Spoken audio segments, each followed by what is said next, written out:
दोनों लोगों को माइक बंद है और एस एस्पायर वालों के एग्जाम है आज। मेरे साथ मैं तो आप ही का पड़ोसी हूँ, है ना? मेरे साथ गाओगे? ये पीले वाले भी बहुत जोर से गाते हैं आप लोग गाना। राम नाम की माला जपेगा कोई दिल वाला,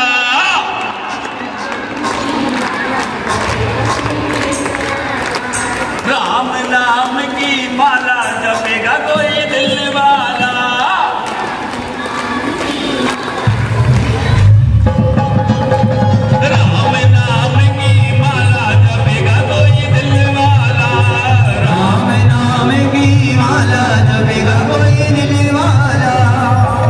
माला के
विश्वास बड़ी चीज है।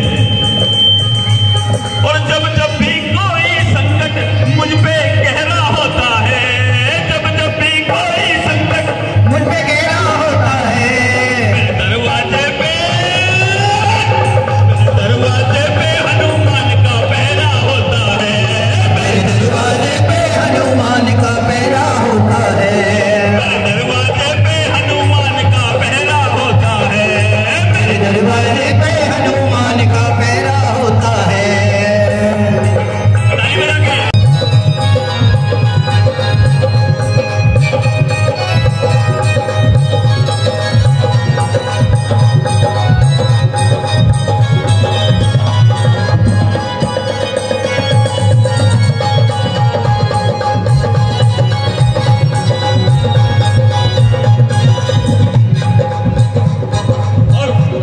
किशन भैया, मॉडर्न जमाना है, हो सकता है कुछ लोग बोले हनुमान जी कौन है ना।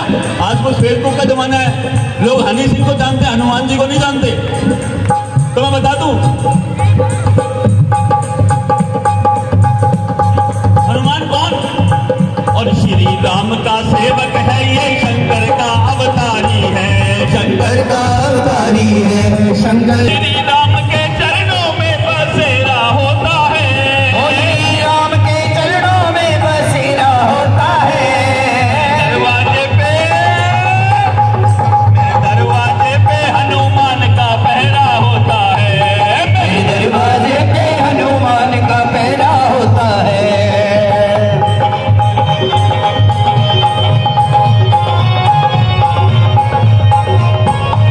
मेरे दरवाजे पे हनुमान का पहरा होता है, प्यारे पहरा होता है, प्यारे पहरा होता है, प्यारे पहरा होता है। बोल अंजनी के लाल की जय, बोल बजरंगबली महाराज की जय। हमारे जो बच्चे डांस एक्ट के हैं, जो बच्चे हमारे डांस एक्ट के हैं, वो आगे आते हैं स्टेज के पास। और पार्वती, लक्ष्मी और सरस्वती, ये तीन प्रमुख देवियां हैं, उन्हीं के रूप को प्रदर्शित करने आपके समूह अपनी सोसाइटी की तीन बच्चियां हैं, इनके लिए जोरदार तालियां आप लोगों की तरफ से होनी चाहिए, जबरदस्त तालियां। देवी देवताओं और उनके अवतार की कई कहानियां मिलती हैं। प्रत्येक कहानियां एक विशेष उद्देश्य के लिए है, ताकि भक्तों को कहानी के रूप में पाठ पढ़ाया जा सके। हालांकि अधिकांश देवी देवताओं की कहानियां हमें मनोरंजन लगती है और हमें विभिन्न कहानियों से रूबरू कराती है। वही वे भी है जो कल्पना से परे भावुक और आत्मनिर्भर है। ऐसे ही एक कहानी है देवी सती की। महादेव और सती की कहानी शिव और आदि शक्ति के बीच के पुनर्मिलन की कहानी है। दिनों की कहानी है जब भगवान ब्रह्मा ने पृथ्वी को आबाद करने के लिए अपने पुत्र दक्ष प्रजापति को सौंपा, तो दक्ष ने सर्वभौमिक माता आदि पराशक्ति की प्रार्थना की और उन्हें अपने संतान के रूप में जन्म लेने का अनुरोध किया। इस प्रकार मां पराशक्ति ने दक्ष के घर में सती के रूप में अवतार लिया। दक्ष के पुत्री के रूप में उन्हें दक्षायनी के नाम से भी जाना जाता है। दक्ष के द्वारा देवी को मानव जन्म लेने के लिए ब्रह्मा जी की ये योजना थी कि सती शिव को विनम्र भक्ति से प्रसन्न करे और उनसे विवाह करे। धीरे धीरे सती भगवान शिव की भक्त बन गई। भगवान शिव के हृदय को जीतने के लिए सती ने अपने पिता के महल की विलासता को त्याग दिया और एक जंगल में तप करने गई। वहाँ उन्होंने तपस्या की और शिव की आराधना की। इतनी कठोर उनकी तपस्या थी कि उन्होंने धीरे धीरे खुद ही भोजन त्याग दिया और एक दिन एक बिल्व पत्र खाकर दिन बिताने लगे। फिर उन्होंने वो खाना भी छोड़ दिया। उनकी तपस्या अंत में फल देती है। उनकी भक्ति की सीमा को महसूस करते हुए शिव ने स्वयं उनके सामने प्रकट होने का फैसला किया और फिर सती की इच्छा को स्वीकार करते हुए वो उन्हें अपने दुल्हन के रूप में लेने के लिए तैयार हो गई। सती विश्वास से परे खुश थी और फिर अपने महल लौट आई। उस दिन की प्रतीक्षा कर रही थी जब शिव आएंगे और उन्हें अपने साथ ले जाएंगे। हालांकि सती के अभिमानी पिता दक्ष इस घटना से खुश नहीं थे। वो एक कट्टर विष्णु के भक्त थे और इस बात को सहन नहीं कर सकते थे कि उनकी पसंदीदा बेटी की शादी शिव से हो रही थी। दक्ष ये सोचता था कि उसकी पुत्री के लिए शिव एक योग्य पात्र नहीं है। परंतु जो भी हो, सती शिव से विवाह करने के अपने निर्णय पर अटल थी और वे उनकी पत्नी बन गई और अपने पति भगवान शिव के साथ रहने के लिए कैलाश चली गई। शादी के तुरंत बाद दक्ष ने अपने महल में एक भव्य यज्ञ का आयोजन किया, जहां उन्होंने सभी राजाओं, राजकुमारियों, देवी देवताओं को आमंत्रित किया था और उन्होंने सती और शिव को आमंत्रित न करने का फैसला किया। वो अभी भी अपनी पुत्री से नाखुश थे और उन्होंने शिव और सती दोनों का अपमान करने की योजना बनाई। इधर कैलाश में यज्ञ के बारे में जानने के बाद सती ने शिव से उनके साथ जाने के लिए विनती की। शिव ने अपनी इच्छाओं से जाने की आज्ञा देने से इनकार कर दिया, परंतु सती ने उस कार्यक्रम में भाग लेने के लिए दृढ़ संकल्प किया और शिव की इच्छाओं के विरुद्ध चल पड़ी अपने पिता के राज्य के लिए। शिव ने सती को वहां ना जाने की चेतावनी दी थी, ये जानकर कि वहां उनका अपमान किया जाएगा। हालांकि तब सती उनके बाद अनसुनी करके चलने लगी तो शिव ने सती की सुरक्षा के लिए अपने गण को उनके साथ भेज दिया। यज्ञ में सती को आते देख दक्ष गुस्से में उन पर चिल्लाने लगा और उनका अपमान करना शुरू कर दिया। दक्ष ने सती और शिव को बहुत अपमानदायक बातें सुनाई। दक्ष ने यह स्पष्ट किया था कि ना उनका और ना ही उनके पति का कभी यहाँ पे स्वागत होगा। सती ने अपने पिता के साथ विनम्रता से बात करने की कोशिश की और उन्हें ये कहा कि शिव एक अद्भुत पति है और उनकी शादी कितनी खुशहाल है। हालांकि दक्ष ये सब सुनकर भी बहरा बना रहा और बस सती और शिव को अपमानित करता रहा सबके सामने। अंत में सती से और सहन नहीं हुआ। उन्होंने पूर्व में दक्ष और प्रसूति को चेतावनी दी थी कि अगर उनका किसी भी तरह से अपमान किया गया तो वो उन्हें छोड़ देंगे। सती ने तभी क्रोध में देवी आदिशक्ति का रूप ले लिया। उन्होंने खुद को दक्ष से मिलवाया, ये कहते हुए कि वे अनंत शक्ति है और उन्होंने कहा कि वो अपने प्राणों की आहुति देकर अपना प्राण त्याग दे। उन्होंने दक्ष को ये श्राप भी दिया कि दक्ष का नाश उनके पति भगवान शिव द्वारा ही होगा। इस प्रकार उन्होंने पवित्र अग्नि में प्रवेश किया और अपना मानव जीवन समाप्त कर दिया। वहाँ कैलाश में जब भगवान शिव को ये बात पता चला तो शिव पूरी तरह से नाराज हो गए और रुद्र के रूप में बदल गए। वे हर तरफ सब कुछ जला देते हैं और सब जगह को बंजर भूमि में प्रस्तुत करना शुरू कर देते हैं। भयंकर तांडव नृत्य करते हुए उन्होंने अपनी जटा उखाड़ ली और उसे जमीन पे फेंक दिया। उस जटा से वीरभद्र उत्पन्न हुए जो शिव का विनाशकारी अवतार था। वीरभद्र बहुत भयानक दिखता था। उसके 8 हाथ थे और प्रत्येक हाथ में हथियार थे। फिर दूसरे जटा से भद्रकाली की उत्पत्ति हुई जो सर्वोच्च देवी का एक प्रचंड और बेहद भयानक अवतार थी। वीरभद्र और भद्रकाली एक युगल थे जो सृष्टि में सब कुछ नष्ट करने के लिए मिलकर काम करते थे। उनकी सहायता प्रदान करने के लिए 8 अन्य देवियों की भी उत्पत्ति हुई, जैसे चामुंडा, ईशानी, मुंडमर्दिनी, भद्र, काली, कात्यायनी, वैष्णवी, त्वरिता। वीरभद्र और भद्रकाली ने दक्ष का नाश कर दिया, उनका गला काट दिया। वीरभद्र ने दक्ष की सेनाओं, देवताओं, संतों और अन्य सभी लोगों को वहां गिरा दिया। ये भयावह विनाश पूरी रात जारी रहा, जिसके बाद शिव ने अंततः फिर से जीवित कर दिया जिन्हें मार दिया गया था।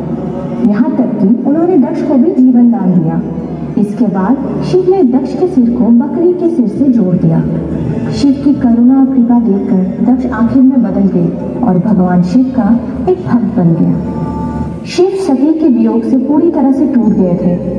उन्होंने सती के जले हुए शरीर को अपने कंधे पे ले लिया और पत्नी वियोग में उसके साथ दुनिया भर घूमते रहे।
विष्णु ने अपने सुदर्शन चक्र से सती के शरीर को 51 टुकड़ों में काट दिया।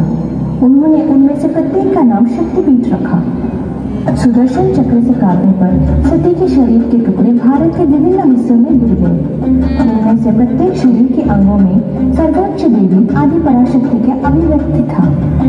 शिव जिन्होंने कई सालों बाद अपने अस्तित्व को फिर से जाना और वे भगवान भैरव के रूप में अवतरित हुए ताकि इन सभी शक्तिपीठों की रक्षा और संरक्षण का एक बड़ा कार्य पूरा कर सके। इस कार्य को सफलतापूर्वक पूरा करने के बाद सती का पुनर्जन्म पार्वती के रूप में हुआ, जो पर्वतों के राजा हिमवान और उनकी पत्नी लीलावती की बेटी थी। बचपन से पार्वती शिव को प्यार करने और उनकी पूजा करने के लिए समर्पित थी। फिर सटीक समय आने पर उन्होंने फिर से शिव से विवाह किया।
लक्ष्मी धन, संपदा, सुख, शांति और समृद्धि की देवी मानी जाती हैं।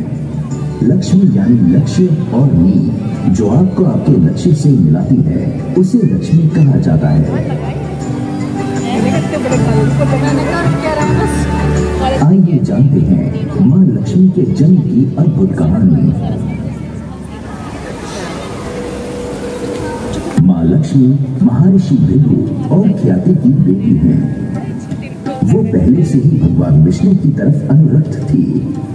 उन्होंने भगवान विष्णु को पाने के लिए तपस्या करना शुरू किया और तब उनकी परीक्षा लेने के लिए देवराज इंद्र ने विष्णु रूप धारण किया और उनसे वर मांगने के लिए कहा। तब उन्होंने उनके विराट रूप दर्शन की इच्छा प्रकट की, परंतु इंद्र लज्जित हुए और लौट गए। फिर अंत में भगवान विष्णु ने स्वयं प्रकट होकर उन्हें विराट रूप के दर्शन दिए और माता लक्ष्मी को उनकी इच्छा अनुसार अपनी पत्नी के रूप में स्वीकार किया। एक कथा और भी प्रचलित है कि समुद्र मंथन से उनका पुनः अवतारण हुआ था, जो हम सभी को ज्ञात है। अब हम जानेंगे मां लक्ष्मी के स्वरूप को और भी करीब से। ओम हिरण्यवर्णा हरिणी सुवर्ण रजतस्त्रजाम चंद्रा हिरण्यमयी लक्ष्मी जात वेदो महावहा।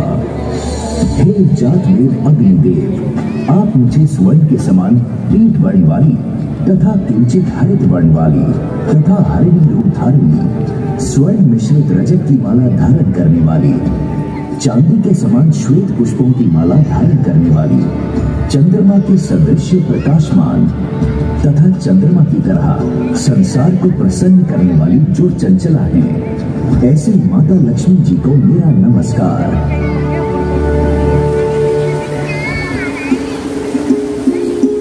मां की कई रूपों में पूजा होती है, परंतु मां 8 रूपों में सर्वत्र पूजी जाती हैं।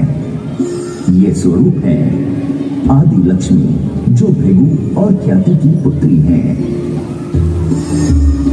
धन लक्ष्मी, जो धन की देवी हैं। धान्य लक्ष्मी, जो धान्य की देवी हैं। गज लक्ष्मी, जो समृद्धि देती हैं। संतान लक्ष्मी, जो वंश वृद्धि करती हैं। धैर्य लक्ष्मी, जो धैर्य की वृद्धि करती हैं। जय लक्ष्मी जो जय प्रदान करती हैं, विद्या लक्ष्मी जो बुद्धि प्रदान करती हैं,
अवतरण के उपलक्ष्य में बसंत पंचमी का त्योहार मनाया जाता है। सृष्टि के प्रारंभिक काल में भगवान विष्णु की आज्ञा से ब्रह्मा जी ने मनुष्य योनि की रचना की। एक बार जब ब्रह्मा जी धरती पर विचरण करने निकले तो उन्होंने मनुष्यों और जीव जंतुओं को देखा तो सभी नीरस और शांत दिखाई दिए। यह देखकर उन्हें अपनी सर्जना में कमी महसूस हुई। फिर ब्रह्मा जी ने अपने कमंडल से थोड़ा सा जल छिड़का तो एक महान ज्योति पुंज में से एक देवी प्रकट हुई, जिनके एक हाथ में वीणा एवं दूसरा हाथ वर मुद्रा में था। वहीं अन्य दोनों हाथों में पुस्तक एवं माला थी। माँ सरस्वती ने ब्रह्मा जी को प्रणाम किया। माँ सरस्वती के प्रकट होने पर ब्रह्मा जी ने कहा कि सृष्टि में सभी जीव मूक हैं, ये केवल चल रहे हैं, आपस में बात करने में ये समर्थ नहीं है। आपको अपनी वीणा के सुरों से इस संसार को ध्वनि प्रदान करनी है ताकि ये आपस में बात कर सके और एक दूसरे को समझ सके। ब्रह्मा जी की आज्ञा का पालन करते हुए माँ सरस्वती ने वीणा का मधुर नाद किया तो संसार के समस्त जीव जंतुओं को वाणी प्राप्त हो गई। सभी प्राणी बोलने लगे, नदियाँ कल कल कर बहने लगी, हवा से भी जैसे ये हिल रहे हैं हवा से ऊपर। तभी से बुद्धि, विद्या और संगीत की देवी के रूप में माँ सरस्वती की पूजा की जाने लगी। बसंत पंचमी को माँ सरस्वती के जन्मोत्सव के रूप में मनाया जाता है। समस्त संसार को ध्वनि प्रदान करने वाली माँ सरस्वती की पूजा देवता और असुर दोनों ही करते हैं।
कमेटी वाले बुलाया, जिनको माँ ने बुलाया है, दोनों हाथ में सीधे उठाकर और ताली सेवा करते हुए, चलो बुलावा